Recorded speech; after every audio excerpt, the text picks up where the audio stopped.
پاکستان کی سیاست بونگوں کا مقابلہ ہو گئی ہے، جس سے مراد یہ ہے کہ ہر طرف آپ کو بونے اور بونگے لڑائی کرتے ہوئے نظر آ رہے ہیں۔ بونے اور بونگے اس لحاظ سے نہیں کہ ان کو پتہ نہیں ہے کہ وہ کس کھیل کے اندر ہیں، بونے اس لحاظ سے نہیں کہ ان کا قد کاٹ بڑا نہیں ہے یا وہ اہم لوگ نہیں ہیں، بڑے اہم لوگ ہیں، لیکن جس قسم کی حرکتیں ہو رہی ہیں، اگر آپ پاور پالیٹکس کے زاویے سے بھی دیکھیں تو آپ کو حیرانی ہوگی کہ یہ لوگ کر کیا رہے ہیں۔ تو سب سے پہلے ہم پاکستان تحریک انصاف کو اٹھا کے دیکھ لیتے ہیں، جو حالیہ ان کا لیٹسٹ بیان آیا ہے حمود الرحمان کمیشن رپورٹ کے اوپر، اس کا آپ تجزیہ کر لیں۔ پچھلے جتنے بیانات دیے ہیں نمبر 1 اس کا مکمل طور پر اس کو رد کر دیا، اپنے ہی بیانات کو، آپ کے اور میرے اور کسی اور کے بیان کو نہیں۔ انہوں نے یہ کہہ دیا جی کہ ہاں ہم نے کیا تھا، انہوں نے یہ کہہ دیا جی اچھا کیا تھا تو پھر کیا ہو گیا، انہوں نے یہ کہہ دیا جی کہ اچھا کریں گے تو پھر مزید کریں گے، اور پھر ساتھ پرانا اونرشپ والا معاملہ جو ہے وہ بھی طے کر دیا کہ عمران خان کی منشا کے ساتھ ہو رہا ہے۔ عمران خان اپنے ٹویٹ میں سے آپ کو بار بار اصرار کرتے ہوئے نظر آ رہے ہیں کہ بھائی میں ہی بندہ ہوں جو سب کچھ چلا رہا ہے۔ تو اب آپ بے شک پیٹھ پر تھپکی دیتے رہیں، یہ امپریشن کریٹ کرنے کے لیے کہ جی وہ جو بندہ بیٹھا ہوا اس نے کمال کام کیا، میں اس کے بالکل ساتھ کھڑا ہوں۔ سب کو پتہ چل گیا کہ آپ یہ کام کر رہے ہیں۔ تو نمبر 1 کہ پچھلے چند دنوں میں جتنی اپنی طرف سے انہوں نے وار سٹریٹجی بنائی تھی کہ جی چلیں ٹھیک ہے ہم سے کوئی غلط حملہ تو ہو گیا تو اس کو مینیج کیسے کرنا ہے، وہ وار سٹریٹجی خود ہی کولیپس کروا دی۔ اب سب کو یہ بتا رہے ہیں کہ ہم ہی نے کیا تھا۔ جو اپنے خلاف چارج لگوایا انہوں نے، وہ چارج بڑا واضح ہے، وہ یہ کہ ایک کہ ان کا اکاؤنٹ باہر سے آپریٹ ہو رہا ہے، تو اسٹیبلشمنٹ تو یہی کہتی ہے کہ باہر سے آپریٹ ہو رہا ہے، اور باہر سے جو بندہ بیٹھا ہوا ہے وہ کون سا آسمان کے قریب سے اترا ہوا ہے، اور وہ کون سا بڑا کوئی بہادر اور بااصول شخص ہے کہ اس کو CIA کوآپٹ نہیں کر سکتی، اس کو FBI کوآپٹ نہیں کر سکتی، اس کو مختلف لابیز کوآپٹ نہیں کر سکتی۔ بالکل کوآپٹ کر سکتی ہیں ایک بندے کے اوپر آپ نے اگر یہ سارا چھوڑا ہوا۔ تو ایک تو یہ چارج کے باہر سے فنڈڈ کیمپین ہے، مکمل طور پر اپنے ہی بیان کے مطابق اسٹیبلش کر لیا۔ دوسرا یہ کہ عمران خان خود اس کیمپین کو لیڈ کر رہے ہیں۔ وہ تمام بیانات جو رؤف حسن جیسے لوگ یا بیرسٹر گوہر جیسے لوگ کہتے چلے آ رہے ہیں، ان کو آپ نے گٹر میں پھینک دیا اور کہہ دیا جی کہ ٹھیک ہے عمران خان کی انڈورسمنٹ کے ساتھ ہی سارا کچھ ہو رہا ہے۔ زین قریشی کا یہ سٹینس انڈورس کر دیا، جس میں انہوں نے ٹی وی کے اوپر بیٹھ کے اس وقت کہا تھا جب بیرسٹر گوہر اور رؤف حسن صاحب یہ کہہ رہے تھے جی کہ کچھ پتہ نہیں ہے، یہ باہر کے لوگ کر رہے ہیں۔ انہوں نے کہا تھا جی کہ عمران خان کی اپروول کے بغیر کوئی چیز اوپر نہیں جاتی۔ تو نمبر 2 عمران خان کی انوالومنٹ آ گئی۔ تیسرا یہ کہ حمود الرحمان کمیشن رپورٹ کو بنیاد بنا کر جو فوج کے خلاف کیمپین چلا رہے ہیں وہ اس کو بھی اسٹیبلش کر دیا کہ یہ ہم ہی کر رہے ہیں اور ہم یہ کرتے رہیں گے۔ اچھا دلچسپ بات ایسی ہے کہ حمود الرحمان کمیشن رپورٹ 1971 کے بعد ہر طرف زیر بحث آتی رہی، اس کے مندرجات جو ہیں وہ فلوٹ کرتے رہے، رپورٹ سامنے آ گئی، ہر لائبریری کے اندر آپ جائیں تو وہاں پر یہ رپورٹ پڑی ہوئی ہے، اگر آپ اولڈ بک شاپ پہ جائیں تو وہاں پر یہ رپورٹ پڑی ہوئی ہے۔ وہ رپورٹ آج سے 50 سال 55 سال پرانے واقعے کے محرکات پر مبنی ہے، غیر اہم نہیں ہے، یہ تو کوئی بھی نہیں کرے غیر اہم نہیں، بہت اہم ہے۔ پاکستان کی تاریخ کا اہم ترین جو واقعہ ہے وہ 1971 کا ثانیہ، لیکن 55 سال پرانا۔ 55 سال پرانی رپورٹ سے مراد یہ ہے کہ عمران خان کی جتنی سیاسی سٹرگل ہے، جس کو وہ کہتے ہیں میں نے بڑی کاوش کر کے اس منزل پر میں پہنچا ہوں، اگرچہ اس وقت تو منزل اڈیالہ جیل نظر آ رہی ہے، لیکن کہتے ہیں اس منزل پہ میں پہنچا ہوں کہ امت مسلمہ کا میں ایک عظیم ترین لیڈر بن گیا ہوں۔ اس کے اندر اس سے پہلے انہوں نے کبھی حمود الرحمان کمیشن کا رپورٹ کا ذکر نہیں کیا، انہوں نے کبھی فوج کے بارے میں یہ باتیں نہیں کی جو آج کل کر رہے ہیں۔ تو ایک پرانے رپورٹ کو لے کے آپ چل رہے ہیں اور اس کو جوڑنے کی کوشش کر رہے ہیں اپنے موجودہ حالات کے ساتھ،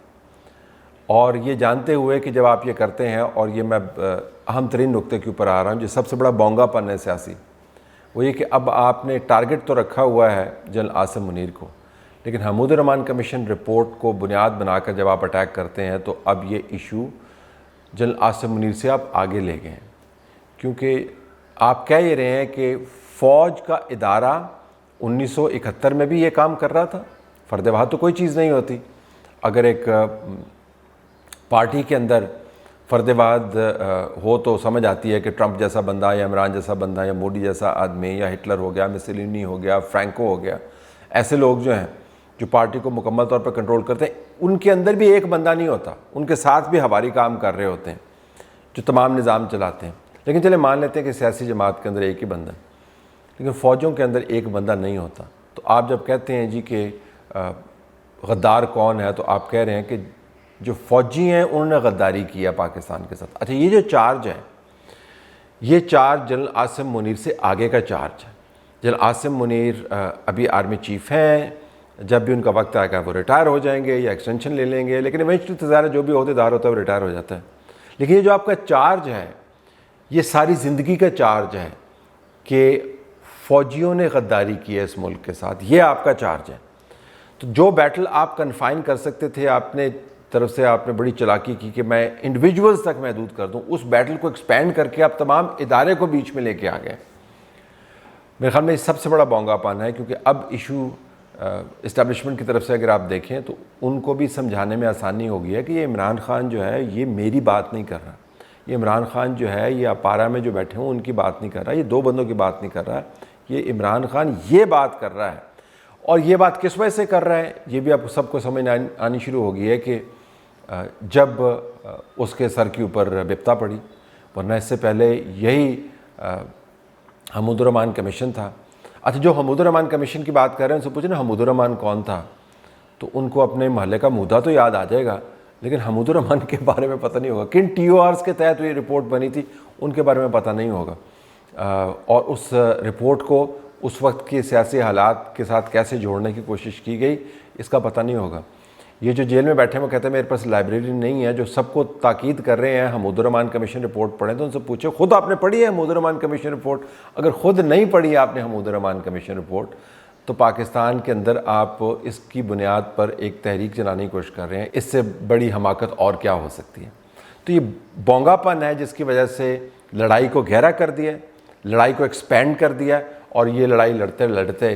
انہوں نے اپنا تمام جو ڈیفنس ڈیولپ کیا تھا اس رپورٹ کے گرد اور اس ٹویٹ کے بعد اس کو انہوں نے نلیفائی کر دیا. اب اسٹیبلشمنٹ کے پاس یونیک موقع موجود ہے. پی ٹی اے کے ذریعے نوٹسز آلریڈی جا چکے ہیں، لیڈران کو بتائیں کہ عمران خان کا ٹویٹر اکاؤنٹ جو ہے وہ کیسے چل رہا ہے. لیکن یہ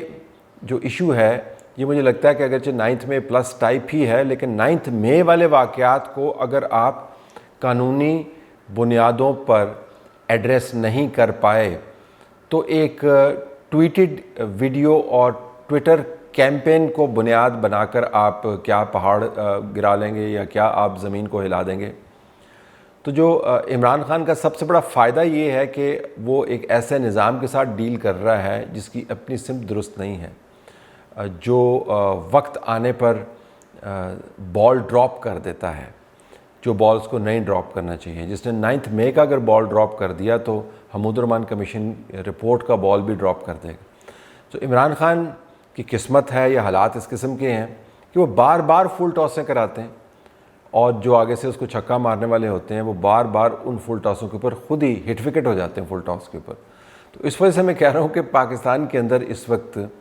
ایک نکمے پن کی لڑائی چل رہی ہے.